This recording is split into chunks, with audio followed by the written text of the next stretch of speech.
उसके बाद let's move towards packages. Packages क्या है? Packages are the key strength of R language. Benefit क्या है इसका कि आर लैंग्वेज की कम्युनिटी काफ़ी ज़्यादा है, कि किसी भी यूज़र ने अपना कोई उसको नीड आई थी, उसने डेवलपमेंट करके कोड लिख के उसको ओपन सोर्स जो आर की रिपोजिटरी है उसमें अपलोड कर दिया है। आर की रिपोजिटरी आर क्रैन के नाम से है, जहाँ पे जितने भी पैकेजेस हैं या लाइब्रेरीज हैं। पैकेजेस का क्या मतलब है? कोई इसको आप फंक्शंस या लाइब्रेरीज कह लें कि packages are sort of set of libraries जिनको हम इंक्लूड करके बिल्ट इन या प्री डिफाइंड या पहले से हुआ काम हम यूज़ कर सकते हैं। क्या पॉसिबल पैकेजेस हो सकते हैं? फॉर एग्जांपल हमने ग्राफ ड्रॉ करना है, इंस्टेड कि हम स्क्रैच से सारी ग्राफिक्स इंप्लीमेंट करें, उनकी फंक्शनैलिटी लिखें, हम ग्राफ की लाइब्रेरी यूज़ करेंगे और सिंपल अपना डाटा इनपुट करेंगे और हम ग्राफ ड्रॉ कर सकते हैं। मे बी हमने कोई फाइल रीड करनी है, फाइल से डाटा रीड करना है, इंस्टेड कि हम उसकी कोई डिटेल फंक्शनैलिटी लिखें, हम उसकी लाइब्रेरी इंक्लूड करेंगे और सिंगल कमांड से हम डाटा को रीड कर सकते हैं। पैकेजेस को इंस्टॉल करने का क्या तरीका है या क्या कमांड है? इंस्टॉल डॉट पैकेजेस, और यहाँ पे हम अपने पैकेज का नाम लिख देंगे, for example R plot. Packages जब आप एक दफ़ा इंस्टॉल कर किसी भी लाइब्रेरी को अपने कंप्यूटर में इंस्टॉल करने से यूज़ करने से पहले आपको इसकी इंस्टॉलेशन करनी पड़ेगी। आपने एक दफ़ा फॉर एग्जांपल ये प्लॉटिंग का आपने फंक्शन यूज़ करना था या फंक्शनैलिटी यूज़ करनी थी, फर्स्ट टाइम आपको इसकी इंस्टॉलेशन करनी पड़ेगी यूजिंग दिस कमांड। या आप अपने इस कोड में भी लिख सकते हैं, स्क्रिप्ट में इसको आप नीचे कमांड लाइन में भी रन कर सकते हैं। और उसके बाद जब एक दफ़ा इंस्टॉलेशन उसकी हो जाएगी, वो आपके कंप्यूटर में इंस्टॉलेशन जो आर की जनरल लाइब्रेरी है या उसने फोल्डर डेजिग्नेट किया हुआ है उसमें इसकी इंस्टॉलेशन कर देगा। उसके बाद नेक्स्ट किसी भी प्रोग्राम में आपने मल्टीपल प्रोग्राम्स पे काम करना है, नेक्स्ट किसी भी प्रोग्राम में यूज़ करने के लिए आपको दोबारा इंस्टॉलेशन करनी नहीं पड़ेगी, वो ऑटोमेटिकली आपकी इस डायरेक्टरी से जाके उठा लेगा। आपने उसके बाद सिंपल क्या करना है, एक दफ़ा इंस्टॉलेशन करने के बाद इंस्टॉलेशन इज़ वन टाइम पर कंप्यूटर या पर सिस्टम। उसके बाद जब भी आपने किसी प्रोग्राम में यूजेज करनी है आप लाइब्रेरी की कमांड यूज़ करेंगे। लाइब्रेरी में आप ये वाला पैकेज का नाम लिखेंगे at the top of the program, या जब भी आपने यूजेज करनी है उससे पहले आपने लाइब्रेरी इंक्लूड करनी है। बेस्ट प्रैक्टिस इज के libraries should be eight top of the file. इससे आपके प्रोग्राम या कंप्यूटर को यह पता लग जाएगा कि आपने इस लाइब्रेरी के फंक्शनैलिटीज़ को यूज़ करना है, जो कि आपको बाद में लेटर ऑन एरर ना जनरेट करें। क्विकली हम 2-3 एक्सप्लोर करके देखते हैं डिफरेंट किस्म के पैकेजेस। हम एक CSV का एक्सप्लोर करते हैं।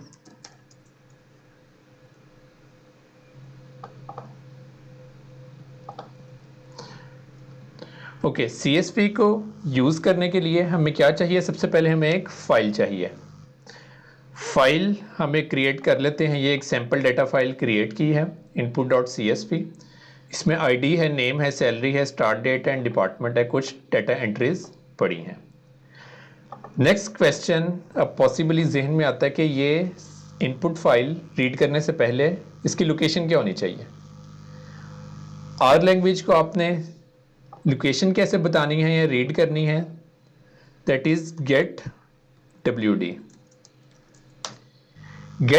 से हमें यह पता लग जाएगा कि बाय डिफ़ॉल्ट इस टाइम रीड लोकेशन क्या सेट है, कि आपने आर ने जब भी कोई फाइल एक्सेस करने की कोशिश करनी है या स्टोर करने की कोशिश करनी है या आउटपुट जनरेट करके उसको स्टोर करने की कोशिश करनी है, वो इस लोकेशन पे जाके स्टोर करने की कोशिश करेगा। Now we have two options, either move our file to this location और लोकेशन चेंज कर दें जहाँ पे हमारी फाइल पड़ी है। लोकेशन चेंज करने की यह कमांड है, that is set wd। Set wd में जो भी हमारी लोकेशन है हम सेट करना चाह रहे हैं वो हम सेट कर सकते हैं।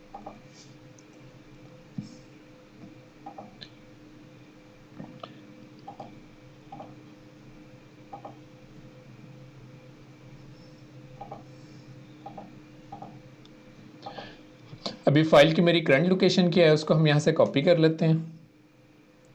फोल्डर की लोकेशन डेस्कटॉप पे आर का फोल्डर है, उसके अंदर ये वाली फाइल पड़ी हुई है। इसको हम यहाँ पे लाके पेस्ट करने की कोशिश करते हैं, हमें आउटपुट दे दिया। आउटपुट उसने क्यों दी है कि यहाँ पे हमने स्लैशेस चेंज करके देनी है उसको।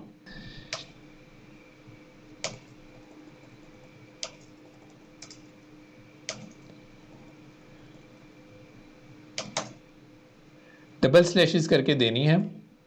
ये आर का सिंटैक्स है जो कि एज इट इज़ हमने फॉलो किया है। अब गेट WD करके देखते हैं।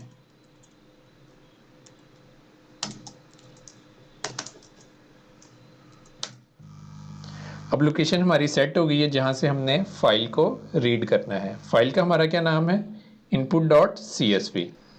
उसके बाद CSV को रीड करने की कमांड है, सिंगल कमांड है, दैट इज read.csv।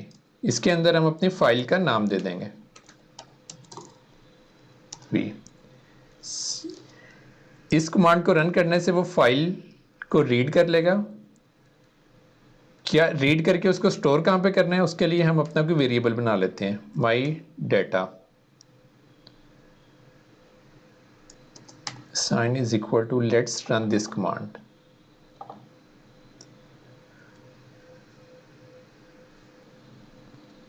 फाइल का नाम डबल कोट्स में आएगा। इस कमांड को हमने रन किया है। अगर तो उसको फाइल मिल जाती है तो रीड कर लेगा, अगर उसको फाइल नहीं मिलती तो वो एरर जनरेट कर देगा कि फाइल डज नॉट एग्जिस्ट। मैंने नाम चेंज किया था। दोबारा input.csv को रीड कर लेते हैं। उसने डाटा रीड करके इस वेरिएबल में आ गया माई डाटा में।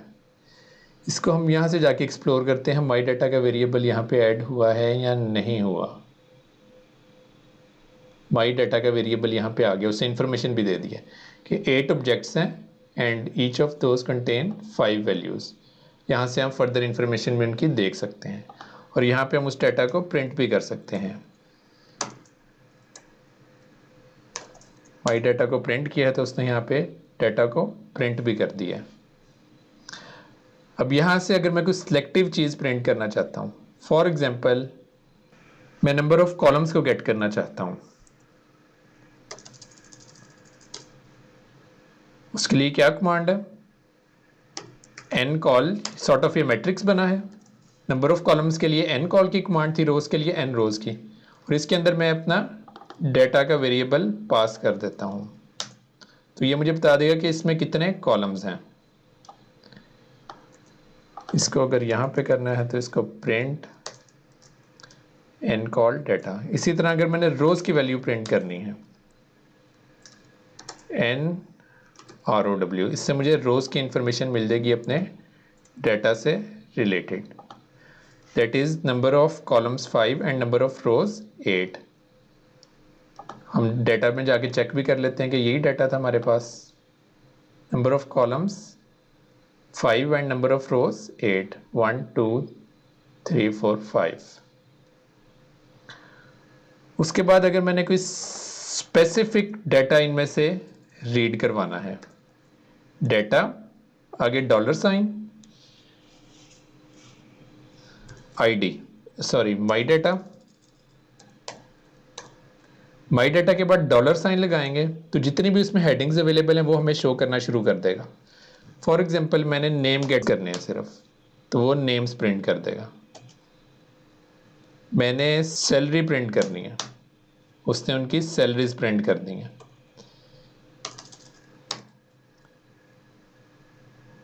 मैंने सैलरी प्रिंट करनी थी थर्ड यूज़र की, उसने मुझे थर्ड यूज़र की सैलरी प्रिंट कर दी है। मैंने मैक्सिमम सैलरी गेट करनी है इस रो की। मैक्स का फंक्शन माई डाटा $सैलरी, उसने मैक्सिमम सैलरी जो अवेलेबल थी वो यहाँ पे प्रिंट कर दी है। मैंने डिपार्टमेंट्स प्रिंट करने हैं, डिपार्टमेंट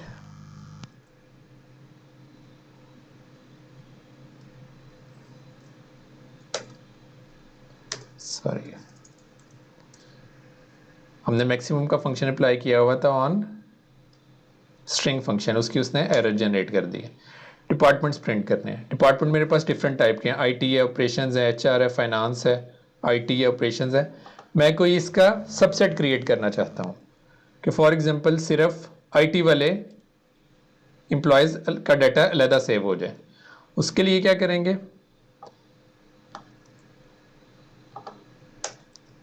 सबसेट का फंक्शन हम कॉल करेंगे। सबसेट किस पे अप्लाई करना है, माई डाटा टेबल पे। सेकंड वैल्यू क्या होनी चाहिए, हेल्प लेते हैं इसकी।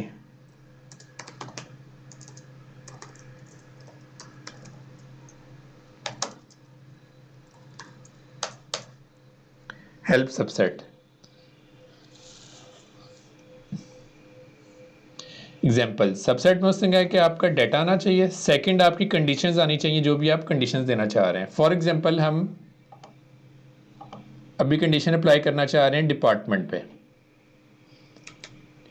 TEPT is equal to IT।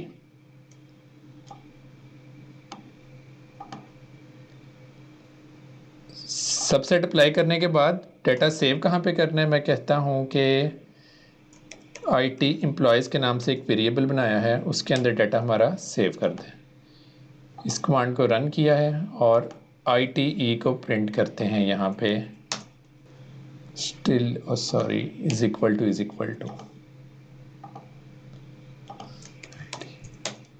उसने IT के एम्प्लॉयज़ का डाटा यहाँ पे आ गया है। फॉर एग्जांपल अगर हम IT का नहीं था चाह रहे, हम सैलरी पे कोई लगाना चाह रहे हैं, माई डाटा की सैलरी देखते हैं। ये डिफरेंट सैलरीज थी, मैं चाह रहा हूँ कि 500 से जिनकी 600 से जिनकी सैलरीज ग्रेटर देन है उनको शो कर दे।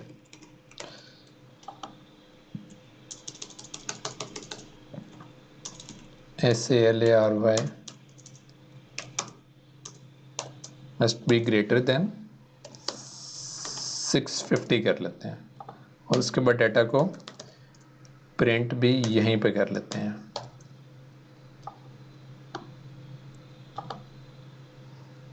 उसने वो एम्प्लॉयज़ का डाटा शो कर दिया जिनकी सैलरी 650 से ग्रेटर थी। वो कितने थे, 1 2 3 एम्प्लॉयज़ थे, उनका डाटा यहाँ पे हमारे पास आ गया।